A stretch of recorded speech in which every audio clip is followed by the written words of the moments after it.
The old screen door slapped against the frame with a tired whine as Maggie Holt stepped onto the porch, tugging her faded denim jacket tighter against the early spring chill. Out across the fields, the land her family had worked for generations lay bare and aching, a patchwork of brown furrows waiting for seed and salvation. Her father, once a giant in her eyes, sat in a battered rocker, his lined face carved even deeper by worry. They had until the end of the summer, the bank said. Come fall, if the loans weren't paid, the farm would slip from their hands like water through cracked palms. Maggie refused to let it happen, but dreams and determination only went so far when the rain was thin and the debts were heavy. She caught sight of a figure stumbling along the dirt road that cut across the back pasture. At first glance, she thought it might be one of the day laborers who sometimes passed through, but something in the staggered gait made her pause. She jogged down the steps, boots kicking up the fine dust as she crossed the yard. The man was a mess. His jeans were torn and caked with mud, a once white t-shirt stained with sweat and old blood. His hat, a battered thing that might once have been proud, hung low over his face, shadowing the bruises blooming along his jaw. When she got closer, she realized he was barely conscious, weaving on his feet like a man who had been walking too long without water or hope. "Hey," Maggie said sharply, stepping into his path. "You're hurt." He tried to brush past her with a grunt, but his knees gave out, and she caught him under the arms just before he hit the dirt. "Easy," she muttered, struggling under his weight. "You're not going anywhere like this." For a moment he resisted, shoulders rigid with pride or fear. Then the fight drained from him, and he let her guide him toward the farmhouse. Inside, Maggie helped him to the worn couch in the living room. Her father rose slowly, cane tapping against the floor. "Who's that?" he asked, voice hoarse.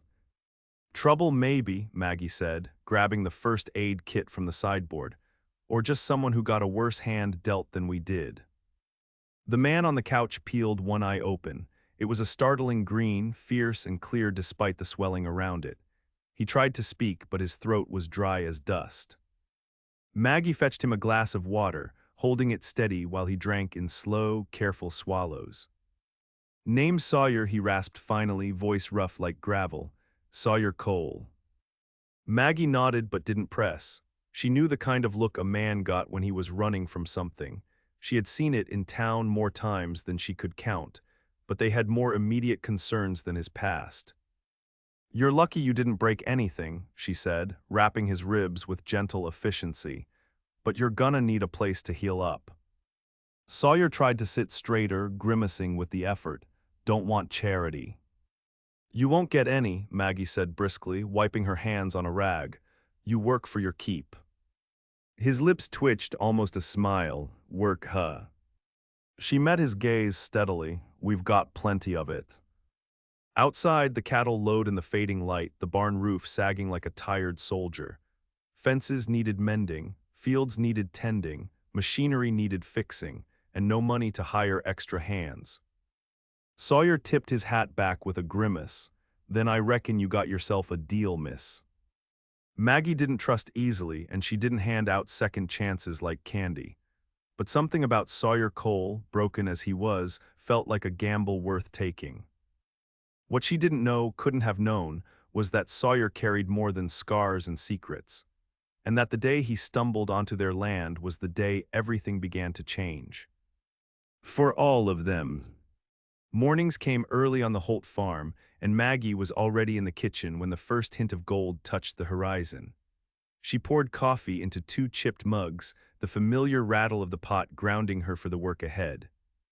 She found Sawyer already outside, shrugging carefully into an old canvas jacket she had left on the porch for him. His movements were stiff but determined, his pride stitched into every guarded breath.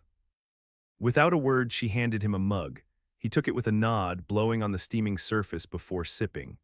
Across the yard, the barn loomed, paint peeling, doors sagging. It had once been her grandfather's pride, back when farms still felt invincible. "You any good with your hands?" Maggie asked after a long beat of silence. Sawyer set the mug on the porch railing. "Good enough."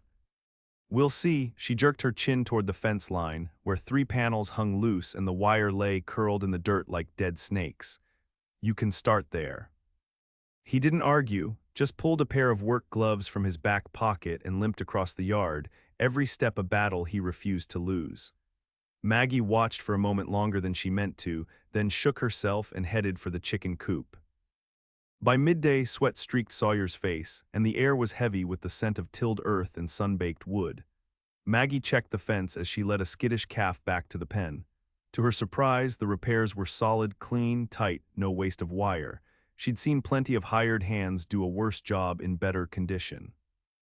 Still, she said nothing. Praise was earned in more than a few hours' work. In town that afternoon, Maggie loaded feed into the bed of the truck, while her father settled into the cab for a rest. The Holt name didn't carry the weight it used to, and every trip to the co-op felt like an exercise in swallowing pride. At the counter, she bumped into Daniel Marks, the owner of the largest ranch east of town. His smile was easy, too easy, as he leaned against the register. "Still running that place into the ground, Holt," he said, loud enough for the clerks to hear. Maggie bristled but kept her voice even. "Still minding everyone's business but your own, Marks." His grin widened, the kind that made her skin crawl. "You know, Maggie, you ever get tired of fighting a losing battle, my offer's still good." She hefted the sack of feed onto her shoulder with a grunt. "I'm not for sale, neither is the farm. You might want to tell the bank that." She didn't answer, didn't trust herself to. Instead, she carried the weight back to the truck, every step pounding the truth deeper into her bones. They were running out of time, and the vultures knew it. That night, over a dinner of stew and cornbread, Maggie caught Sawyer watching her father with a look that made her chest ache. Respect, maybe, or something quieter, harder to name. "You ever work cattle?" she asked, wiping her mouth with a napkin. Sawyer nodded, swallowing a bite before he spoke. "Some back in Wyoming." "What brought you to Texas?" He hesitated just long enough for her to notice. Needed a change of scenery. Maggie let it drop. She wasn't ready to share her wounds either. The rules were simple enough. So long as he pulled his weight, his past was his own. But later, lying awake in the narrow bed of her childhood room, Maggie couldn't shake the sense that their fates had twisted together for a reason she didn't yet understand. The wind rattled the window pane, and somewhere across the fields, an old fence post gave way with a hollow crack. Maggie closed her eyes against the sound, feeling the edges of her world fraying. And in the darkness downstairs, Sawyer sat alone by the dying fire, turning a worn silver coin over and over between his fingers, the weight of old promises pressing down like a storm on the horizon. By the time the bluebonnets bloomed across the fields in thick, wild sweeps of color, Sawyer had carved a place for himself on the farm. It wasn't official, no contract, no promises, but there was a rhythm to the days now, one Maggie hadn't realized she missed. He was up before dawn, fixing what she didn't have time to ask him to. The north fence mended. The old tractor coaxed back to life with careful hands and a stubborn patience that mirrored her own. There was a quiet pride in the way he worked, and a silence she didn't know how to fill. One evening, as the sun slid behind the hills in a molten haze, Maggie found Sawyer standing by the broken windmill at the edge of the east field. He had stripped off his jacket, sweat darkening the back of his shirt, sleeves rolled to his elbows. She approached without speaking, drawn by the easy steadiness of him. For a moment they stood there, two figures outlined against the endless stretch of land they were both too stubborn to abandon. "You think it's worth fixing?" Maggie asked finally, nodding toward the windmill. Sawyer wiped his forehead with the back of his arm, considering. "Depends what you need it for," he said. "Some things it's better to tear 'em down, build something new." Maggie crossed her arms, the wind tugging at her hair. "And some things are worth saving." Their eyes met, and for a breath, neither looked away. "I reckon you're right," Sawyer said softly. That night, Maggie sat with her father at the kitchen table, the bills spread out like battle plans between them. Her father tapped one knotted finger against the latest notice from the bank, his jaw clenched so tight it trembled. "We can't stretch it any more, Mags," he said, voice low. "Even with Sawyer pitching in, it's not enough." "We'll figure something out," she insisted, but the words rang hollow in her own ears.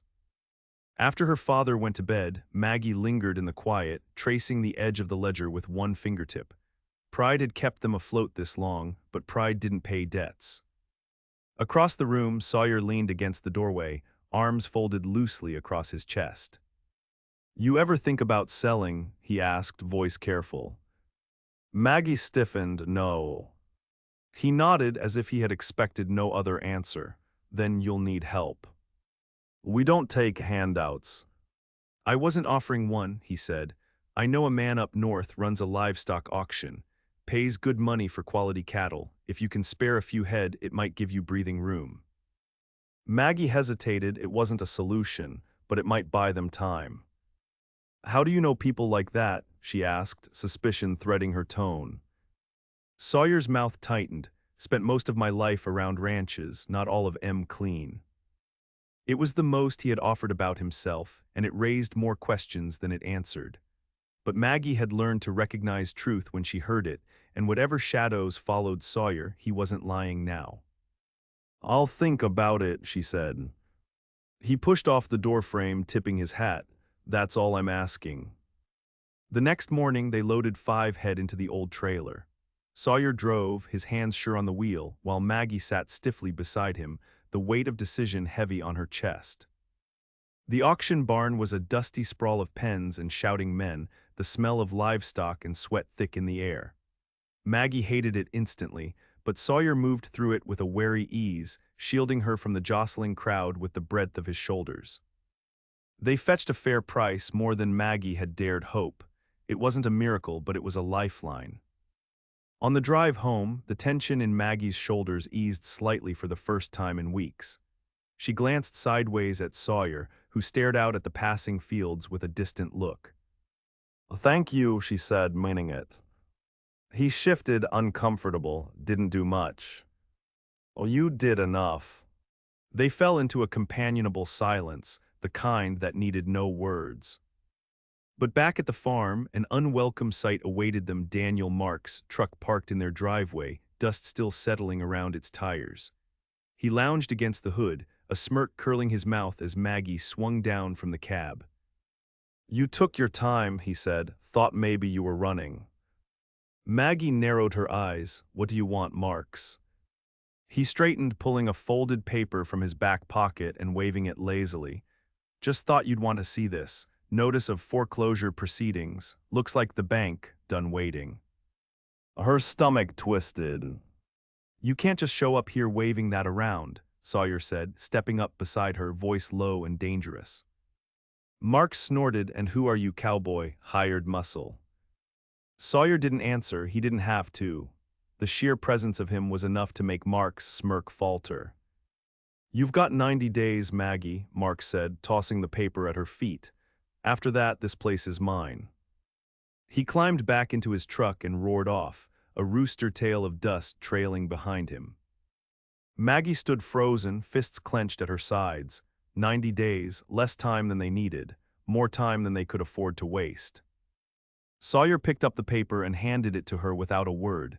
His hand brushed hers, a fleeting touch, steady and sure. Maggie met his gaze and saw something there she hadn't dared hope for. Not pity, not anger, vight.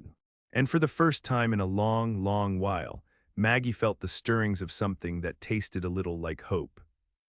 The days that followed pressed down heavy, each one thick with the urgency of the clock ticking louder in the back of Maggie's mind. 90 days to save everything. 90 days to defy the weight of history pulling their family's name into dust. Sawyer threw himself into the work as if it were his own life on the line. Together they combed through the fields, planting hardy crops that could turn quick profits. They repaired the irrigation ditches, coaxed new life into the half-dead orchard Maggie's grandfather had once loved. Her father, stubborn and aching, did what he could, but it was Sawyer and Maggie who bore the brunt of it, side by side in the thick heat of May. Some nights they barely spoke, collapsing into chairs on the porch with dirt ground into their skin and fatigue settling deep in their bones. Other nights, conversation came easier, growing in quiet circles, little things at first. A memory from childhood, a story about a horse Sawyer had once trusted more than any man. It wasn't romance that bloomed between them at first. It was something older, rougher, more necessary. Trust built one shared glance, one burdened silence, one saved fence post at a time. One night, a sudden summer storm rolled across the plains, splitting the sky into jagged veins of white. Maggie raced to the barn, heart hammering, to check on the cattle. Sawyer was already there, swinging the heavy doors shut against the wind. The rain came fast and hard, drenching them before they could even shout to each other. Laughing, breathless, they pushed the last calf into shelter and slammed the latch closed. Maggie leaned against the inside of the barn door, hair plastered to her forehead, breathing in the sharp, clean smell of rain and hay. Sawyer stood a few feet away, water dripping from the brim of his hat, a slow grin breaking across his bruised face. "You look like hell," she said, pushing a wet strand of hair out of her eyes. "So do you," he answered, and something in the way he said it made her breath catch. For a heartbeat, it would have been so easy to close the distance between them, to let the storm outside drown out the storm inside. But Maggie turned away first, heart pounding against her ribs like a trapped bird. She wasn't ready, not yet. And Sawyer, to his credit, didn't push. He just tipped his hat back, settled onto an overturned crate, and started talking about fixing up the old chicken coop come morning. The next day, Maggie received a letter from her sister, June, who lived 3 counties over. It was the first letter in over a year, an apology tangled up in stiff, careful sentences. June had left after a fight about the farm, vowing she'd never set foot on the place again. But blood had a way of pulling you back when it mattered most. Maggie stared at the letter long after the sun set, wondering if she could set aside old wounds for the sake of saving what little they had left. When she told Sawyer about it, he only nodded thoughtfully. "Sometimes," he said, "you gotta let go of the hurt to hold on to what matters." Maggie didn't know if she was ready to forgive, but the farm needed all the help it could get, pride be damned. 2 weeks later, June arrived in a rattling sedan, her 2 young boys squashed in the backseat. The reunion was awkward, edged with old scars, but when Maggie's father pulled her sister into a hug that neither of them let go of right away, Maggie felt something inside her ease. It wasn't perfect, but it was a start. Together, they threw themselves into the last push, hauling lumber, mending roofs, planting a late crop of sweet corn that Maggie prayed would be ready in time for the summer markets. Meanwhile, Maggie noticed things about Sawyer she hadn't before, or maybe hadn't let herself see. The way he kept the boys busy, teaching them how to hammer nails without smashing their thumbs. The way he checked on her father without making a show of it. The way he looked at Maggie when he thought she wasn't paying attention, steady, fierce, and full of something that felt too big to name. Then came the letter that changed everything. Maggie found it tucked in the mailbox one morning, an envelope thick with official seals. The town's agricultural committee had approved emergency grants for struggling farms, grants Sawyer had quietly applied for in Maggie's name weeks ago. He hadn't told her, hadn't asked for thanks. He had just seen what needed doing and done it. Maggie pressed the letter to her chest, breath hitching. It wasn't enough to erase the debt entirely, but it was enough to fight. That evening, she found Sawyer in the back pasture, mending a broken gate with the boys at his side. The golden light of sunset spilled across the land, turning the battered fields into something almost holy. She walked up to him, holding the letter. "You did this," she said, voice thick. Sawyer wiped his hands on his jeans, glancing at her sideways. Didn't want to make a big deal of it. "It is a big deal." He shrugged, uneasy, "just trying to pay my way." "You've done more than that." For a long moment, they stood in the tall grass, the sounds of crickets and distant cattle lowing all around them. Maggie reached out, laying a hand lightly on his arm. He stilled, looking down at her as if the world had narrowed to just this, the press of her fingers, the breath between them, the space where hope might live if they were brave enough to claim it. "You're part of this now," she said quietly, "whether you meant to be or not." Sawyer's throat worked as he swallowed. "Maggie, there's something you ought to know." Before he could speak, a roar of engines cut through the dusk, Marks and a handful of his hired hands tearing up the dirt road, dust billowing behind them like a war cry.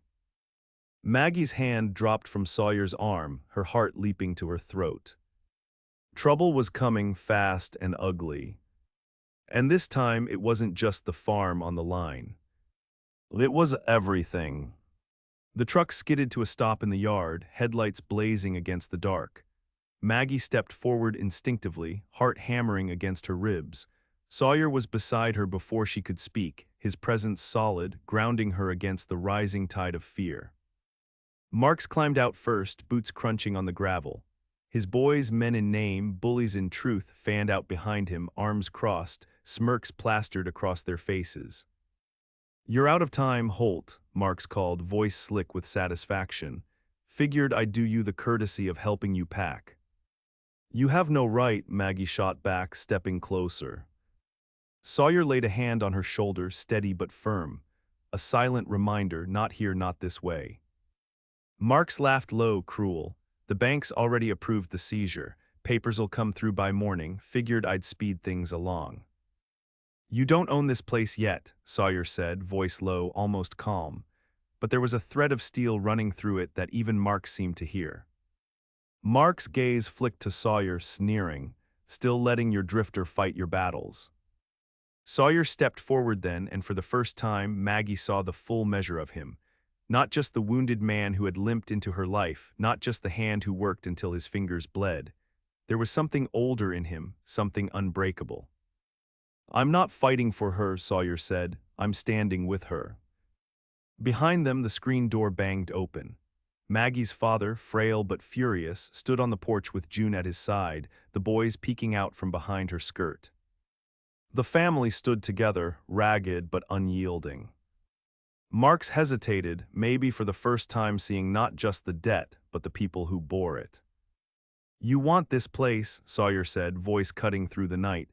"You'll have to come through all of us." Tension crackled like dry lightning across the yard. For one terrible moment, Maggie thought Marks would call their bluff. But then headlights appeared down the road, a sheriff's cruiser kicking up dust, its siren whooping once, sharp and loud.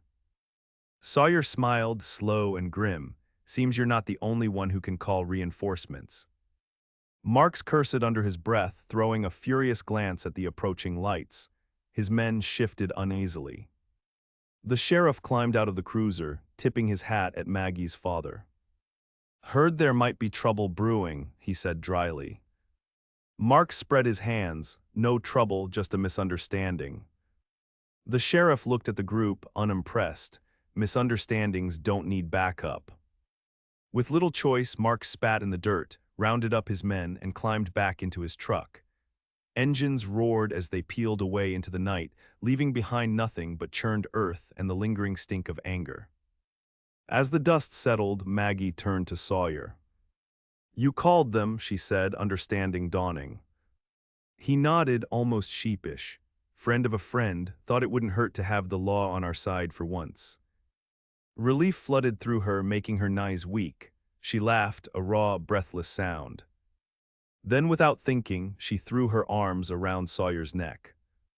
For a second he froze, then his arms wrapped around her, strong and sure, pulling her close. The night wrapped around them, cool and quiet now, the worst of the storm past. Later, after the sheriff had left and the house had settled into the slow breathing of sleep, Maggie and Sawyer sat on the porch steps, side by side. The stars stretched endless overhead. The fields, battered but unbroken, lay around them like a promise. "I never asked," Maggie said softly, "why you were walking that day, why you were hurt." Sawyer was quiet for a long time. Then he spoke, voice rough with the telling. "I was supposed to inherit my family's ranch," he said. "But my brother, he sold it out from under me, got himself in deep with men who don't forgive debt. They came looking for me to settle it." Maggie turned to him, heart twisting. "I ran," Sawyer said, staring out into the night. "Ran until I found a place that felt like maybe it was worth standing still for." Maggie laid her hand over his. "You're not running anymore," she said. "No," he agreed, looking at her like she was the first thing he had seen clearly in years. "I'm not." Weeks passed, crops pushed up through the earth, stubborn and green. The grant money arrived, easing the worst of the strain. June decided to stay, pitching in with a fierce loyalty that spoke of old wounds finally beginning to heal. And Sawyer stayed too. Not as a drifter, not as a hired hand, but as something more. On a warm evening at the start of the harvest, Maggie stood in the east field, the rows of sweet corn whispering around her. She watched as Sawyer knelt in the dirt, showing her nephew how to check the roots for pests. He glanced up, caught her watching, and smiled, a slow, quiet smile that undid her completely. It wasn't a fairy tale, it wasn't perfect. But it was real. It was home. And somehow, without either of them planning it, she had fixed a broken cowboy. And he had saved not just the farm. Well, he had saved her.